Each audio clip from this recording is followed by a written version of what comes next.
The Marauder. One of the hardest enemies encountered in Doom Eternal and its DLCs. A tough enemy to say the least. But not really. At least not the Marauder himself. But rather the implementation and execution of him.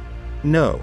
I am not here to talk about the choosing of guns and the various methods to deal with the Marauders. I talk about the fact as to why the Marauders are hard to the general audience. First, let's establish how the Marauder works on the field. The Marauder is capable of dashing just like Doomslayer. He has a shield to defend himself like a Carcass or Chaingunner, even from BFG shots. He has the power to summon a wolf to attack you, a summoning ability more or less shared with the Archvile. He has an axe capable of attacking you at long or close range. This is similar to a Baron's blazing blades for melee combat and shooting projectiles. And on top of that, he is only vulnerable when his eyes flashes to green. So, in a way, when you analyze the construction of the Marauder, you are not battling one enemy. You are actually battling 4 characters packed into one, which are also most of the time invincible this time around.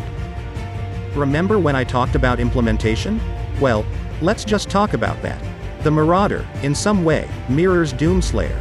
However, the Marauder is set in restrictive areas, areas where you do not have enough freedom to evade his attacks and offensive abilities.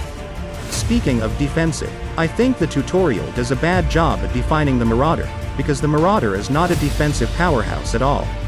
It's a combination of both offensive and defensive.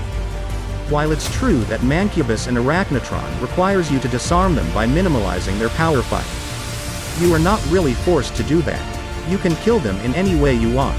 Sure, the Carcass and Chaingunners do have shields, but you can still break through them and kill the enemies. But with Marauder that is not possible.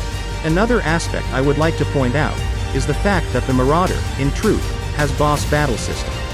If you take a look at how Marauders work, you will see that they are similar to Devote and the Gladiator. You need to execute a few steps to bypass their defense mechanics so you can do them damage.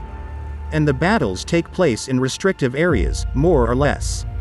However, with Devoth and the Gladiator it works in restrictive areas and with enemies around them because, compared to Doomslayer, they are relatively slower and the combat system balances itself out in a way. So, while the Marauder is not unbeatable, it's easy to understand why players have a hard time at beating him. Because the Marauder works as a boss and not as an enemy you usually encounter throughout the campaign. Not to mention he has no health bar either, so you have no idea how much damage you give him. That is why I disagree with Under the Mayo's review of Marauder as that is an easy enemy to beat. No, the Marauder is not an easy enemy to beat when it's treated as a random NPC, yet at the same time has the game mechanics of a boss. Thank you for watching this video. Don't forget to share and subscribe. And, as always, if you have any suggestions, please do let me know in the comment section.